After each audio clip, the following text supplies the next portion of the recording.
नमस्कार मित्रांनो, ह्या रक्षाबंधनाला आपल्या भावासाठी बनवा एकदम सोपी आणि चविष्ट मिठाई। त्यासाठी कढईमध्ये 1 वाटी शेंगदाणे ड्राय रोस्ट करून घ्यायचे। त्यावरचे साल काढून मिक्सरमध्ये पाव वाटी मिल्क पावडर घालून फिरवून घ्यायचे।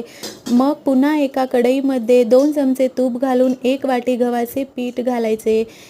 ते व्यवस्थित परतून घ्यायचे। 5 मिनिटे व्यवस्थित परतून झाल्यानंतर ते एका भांड्यामध्ये ट्रान्सफर करून घ्यायचे। पुन्हा त्याच कढईमध्ये 1 वाटी पाणी, पाव वाटी साखर टाकून व्यवस्थित मिक्स करून घ्यायचे। 2-3 विलायची घालून मिक्स करून घ्यायचे।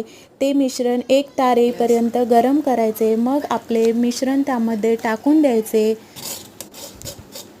मिश्रण व्यवस्थित परतून घ्यायचे। एका पृष्ठभागावर टाकून आपल्याला हवे ते कलर त्यामध्ये मिक्स करून एका पात्रात टाकून त्याचे वडे पाडून घ्यायचे। रेसिपी आवडल्यास माझ्या चॅनलला सबस्क्राईब करायला विसरू नका। Bye bye.